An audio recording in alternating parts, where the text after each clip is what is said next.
All right and welcome to all. आज की इस वीडियो में हम डिस्कस करेंगे यूपीएससी मेंस का क्वेश्चन। थोड़ा सा रजत सर का हेडेक है, इसलिए मैं एनालिसिस ये कर रहा हूँ। आज का 1 फेब का जो यूपीएससी बेस्ड क्वेश्चन है, आज का एनालिसिस अगर आपने देखा होगा तो एक ओपेड पेज में एक एडिटोरियल था, आर्टिकल था, जिसमें मेंशन था कि डैम्स आर एजिंग, यानी कि डैम्स जो हैं बूढ़े हो रहे हैं। बूढ़े होने का कहने का मतलब क्या है कि टाइम ड्यूरेशन क्या है जब उनको बनाया गया था और उसके बाद का अभी का टाइम कितना है। बहुत सारे डैम्स ऐसे देखने को मिले हैं जो 120 साल पुराने भी हैं, यानी कि 100 साल पुराने हो जाते हैं।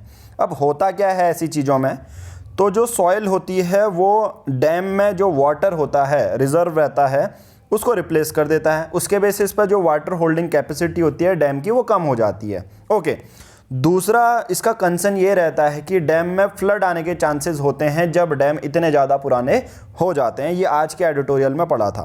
तो ट्रिगर पॉइंट क्या है इस क्वेश्चन को देने का, यही है define types of dam, dam safety framework क्या है भारत में, गवर्नमेंट के इनिशिएटिव क्या हैं। देखिए कुछ अलग सा नहीं है, आज के ही आर्टिकल के बेसिस पर क्वेश्चन आपसे दिया गया है कि कोई डैम सेफ्टी फ्रेमवर्क है क्या भारत में और भारत सरकार के इनिशिएटिव क्या क्या हैं। बहुत सिंपल सा आंसर लिखना है। सबसे पहले मैं मॉडल आंसर दिखाऊंगा, उसके बाद हमारे जो एस्पिरेंट ने आंसर लिखा है। नाउ देखिए इसको अटेम्प्ट कैसे करेंगे। आज का ये थोड़ा सा एनालिसिस शॉर्ट रहेगा। डिफाइन टाइप्स ऑफ डैम, देखिए जो भी क्वेश्चन में पूछा जाता है सिर्फ आपको वही आंसर करना है। टाइप्स ऑफ डैम, सबसे पहला तो ये मेजर चीज़ एग्जामिनर ने पूछी है कि टाइप्स ऑफ डैम बताओ और जो मेजर डैम्स हैं, ठीक है, उनके बारे में बताना है। डैम सेफ्टी फ्रेमवर्क भारत में क्या है, गवर्नमेंट के इनिशिएटिव क्या हैं, ये ठीक है। अब स्टार्ट कैसे करना है देखिए मैं आपको बता देता हूं। तो सबसे पहले क्या करना है, हमें इंट्रोडक्शन लिखना है। इंट्रोडक्शन में ऐसा नहीं कि हम टाइप्स ऑफ डैम से स्टार्ट करेंगे। यहाँ पर डैम है, डैम के लिए सिर्फ 2 लाइन आप डिफाइन कर सकते हो। Dam is defined as a barrier built across a stream, river, estuary to confine and check the flow of water for such usages as human consumption, irrigation, flood control. सिर्फ 1 से 2 line के बीच में, ऐसा नहीं कि हमें डैम की पूरी डेफिनेशन 4-5 लाइन की लिखनी है, ठीक है। यहाँ पर आप एग्जाम्पल दे सकते हो हीराकुंड डैम का, नागार्जुन सागर डैम का। तो इनिशियल में सिर्फ आपको यहाँ पर ये डेफिनेशन लिख देनी थी। ये इंट्रोडक्शन पार्ट इनफ है, मोर देन इनफ है, इससे ज़्यादा हमको नहीं लिखना है। अब उसके बाद देखिए डायरेक्ट आप लिख सकते हैं टाइप्स ऑफ डैम। अब टाइप्स ऑफ डैम में कौन कौन से लिख सकते हैं वो मैं आपको दिखाता हूँ। अब यहाँ देखिए टाइप्स ऑफ डैम में अर्थ डैम है, ग्रेविटी डैम है और कंपोजिट डैम है।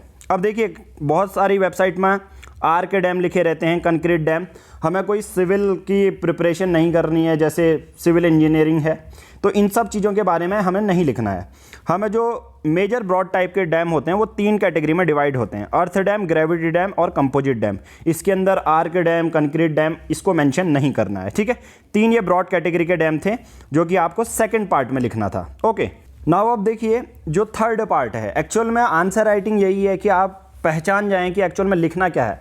इनिशियल में देख के ही लिखना है, क्योंकि एट द एंड पूरा जो 1 साल आप रिवाइज करते हो वही चीज़ आप यूपीएससी मेंस का जब आता है एग्ज़ाम तब आप लिखते हो। तो यानी कि आप वहाँ भी देख के लिख रहे हो, क्योंकि आप यहाँ से उसको रिवाइज करके गए हो या लर्न करके गए हो। बट अभी आपको पूरे 1 साल स्किल ये काम करनी होती है कि एक्चुअल में जो क्वेश्चन पूछा जाता है उसमें लिखना क्या है। अब डैम सेफ्टी फ्रेमवर्क भारत में हम देख लेते हैं कौन कौन सी है। National committee on dam safety, इसके बारे में थोड़ा सा लिख देना है, क्योंकि यहाँ पर फ्रेमवर्क बहुत ज़्यादा पूछे जाते हैं। तो एक्चुअल में ये कैसे काम करता है, कौन कौन से भारत में सेफ्टी फ्रेमवर्क हैं। तो सबसे पहला कौन सा है, बॉडी है एक national committee on dam safety, जो 1987 में बनी थी, chaired by chairman CWC and is represented by all states, पहला, ठीक है। दूसरा देखिए central dam safety organisation CDSO, ये फ्रेमवर्क है जो कि डैम के ऑब्जेक्टिव, इसके क्या क्या है, CDSO के क्या क्या ऑब्जेक्टिव हैं ये आप लिख सकते हैं। ओके, उसके बाद देखिए नेक्स्ट क्या है, बस ठीक है। अब इतने में आपका कुछ 180 से 200 वर्ड तक आ जाता है। अब देखिए बहुत सारे जो गवर्नमेंट इनिशिएटिव कभी भी पूछे जाते हैं, तो आपको गवर्नमेंट इनिशिएटिव में गवर्नमेंट की वो लॉन्च डेट क्या है उसके बारे में जानकारी देने की ज़रूरत नहीं है, क्योंकि कभी अगर टू द पॉइंट उस स्कीम के बारे में आए तभी आपको उस स्कीम के बारे में एलोबरेट करके लिखना है। सिर्फ गवर्नमेंट इनिशिएटिव में क्या लिखना है, एक है ड्रिप। ड्रिप को ऐसा नहीं कि ये लॉन्च तब हुआ था, ये नहीं। गवर्नमेंट के इनिशिएटिव में सिर्फ उसके नाम लिखने हैं। सबसे पहला है dam rehabilitation and improvement project DRIP. दूसरा है Dharma, dam health and rehabilitation monitoring application. फिर है तीसरा CIS, seismic hazard mapping along with development seismic hazard assessment information system. ठीक है, इनके बारे में डिटेल में लिखना है, बट ऐसा नहीं कि आप गवर्नमेंट इनिशिएटिव को भी पूरा लिखते जा रहे हो, उसको भी पूरा डिटेल में बता रहे हो, वो ज़रूरी नहीं है। ठीक है, लास्ट में अदर इनिशिएटिव आप लिख के ख़त्म कर सकते हैं। बट अब यहाँ पर बहुत सारी चीज़ें हैं कि अभी देखो, हमने आज का ओपेड पेज का आर्टिकल पढ़ा। ओपेड पेज के आर्टिकल से हमें दो चीज़ें सीखने को मिली। अब यहाँ पर आपको इस क्वेश्चन में ये देखने को मिल रहा है कि आपसे पूछा ही नहीं गया है कि कंसर्न क्या है, बट एक्चुअल में यूपीएससी एस्पिरेंट को, क्योंकि एट द एंड आप आपके डिस्ट्रिक्ट में कोई डैम है सपोज, तो उसके रीडेवलपमेंट है, डेवलपमेंट के पास आपके पास फाइलें आएंगी, तो उस समय आपके पास क्या कंसर्न रहने चाहिए, आपको बेसिक करंट अफेयर की नॉलेज होनी चाहिए। आज के ओपेड पेज में क्वेश्चन तो सेम ऐसा ही पूछा जाएगा, बट आज के एडिटोरियल से आप क्या सीखे? आज के एडिटोरियल से गवर्नमेंट इनिशिएटिव के बाद लिख सकते हैं कि हमें जो डैम एजिंग हो रहे हैं, मतलब जिनकी ऐसे एज हो रही है, जो बहुत ज़्यादा टाइम ड्यूरेशन हो चुकी है, उसको रीडेवलप करना चाहिए। ठीक है, रीस्ट्रक्चर उस पर इंप्लीमेंट करना चाहिए कि हाँ, उसका रीस्ट्रक्चर या रीडेवलपमेंट होना चाहिए ताकि डैम सेफ्टी बने रहे। दूसरा, अगर हम कह सकते हैं फ्लड के जो चांसेस हैं, चेन्नई का रिसेंट एग्जांपल आप दे सकते हैं, उसके साथ साथ ये आंसर खत्म कर सकते हो कि इन दो चीज़ों में हमें ध्यान देना है।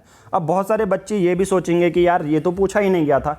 जनरली क्वेश्चन आपसे यही पूछता है कि करंट को आप किस तरह से, करंट में क्या सिनारियो चल रहा है। डैम तो पहले से भी थे ना, 1930s के, 1931 के टाइम के। ठीक है, तो कौन कौन से ऐसे डैम हैं जो 120 साल पुराने भी हो चुके हैं, ये सब हमने आज ओपेड पेज में करा। तो आज का एनालिसिस में मॉडल आंसर में बता चुका हूँ कि एक्चुअल में क्या क्या ऐड करना चाहिए। अब हमारे एक एस्पिरेंट की कॉपी देख लेते हैं। अब हमारे बहुत सारे यूपीएससी एस्पिरेंट हैं जो डेली के बेसिस पर आंसर राइटिंग करते हैं। कोई भी रैंडम हम कॉपी उठाएंगे, बाकी सेल्फ इवैल्यूएशन आपको करना है। ये हिंदी माध्यम की भी है, मैं यहाँ पर शेयर कर दूँगा। ठीक है, स्क्रीनशॉट भी आप इससे बहुत अच्छे से देखिए। कोई भी ये होता है, एक तो सबसे पहले जो हैंड राइटिंग है वो करती है इम्पैक्ट। दूसरा, किस तरह से लिखा हुआ है इन्होंने। ठीक है, पूरे 250 मार्क्स के बेसिस पे लिखा है या नहीं, शुद्ध लिखा है या नहीं, जो हेडिंग पूछी गई है क्या वही पॉइंट में भारत के प्रमुख बांध एवं प्रकार यहाँ पर इन्होंने लिख दिए हैं। देखिए, ठीक है, आप मेजर इस पे से 5 चीज़ों को नहीं भी लिखते तो 3 चीज़ों को लिख कर भी आपका आंसर सही हो सकता था। ठीक है, ऐसा कोई इशू नहीं है।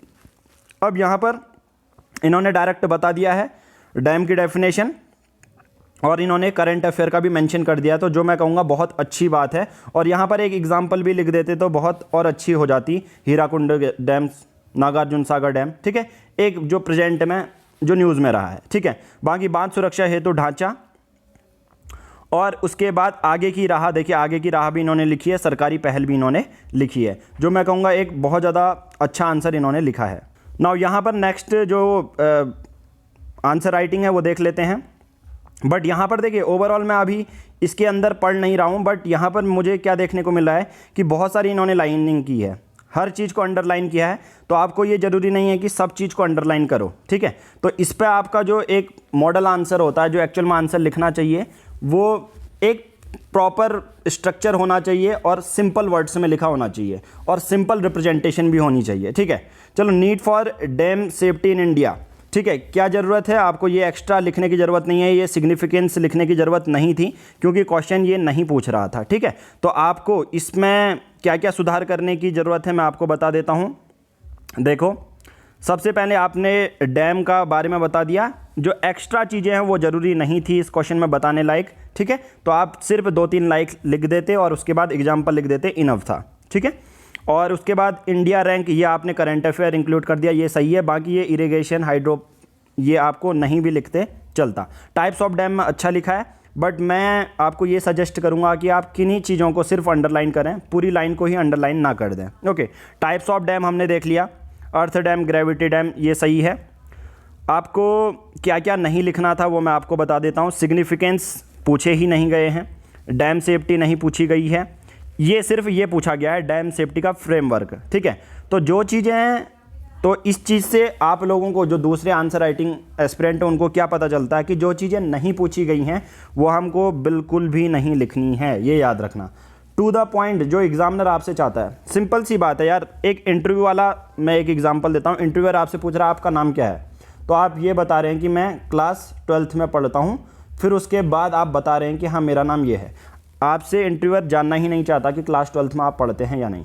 तो बहुत सारे बच्चे यही गलती करते हैं कि जो उनको आता है वो चीज़ लिख देते हैं। बट जैसा मैंने पहले बताया भी है, यूपीएससी गाइड वाली प्लेलिस्ट में जाइए, अगर जिसको अभी भी डाउट है तो 4 वहाँ पर एनालिसिस मैंने किए हुए हैं, आप देख लीजिए कि किसी आंसर राइटिंग को कैसे है, और जो पूछा गया है वो लिखें। प्लस मैंने क्या बोला, एक एक्स्ट्रा चीज़ लास्ट में करंट एडअप कर देना है। तो आज की इस वीडियो में इतना ही। Thank you.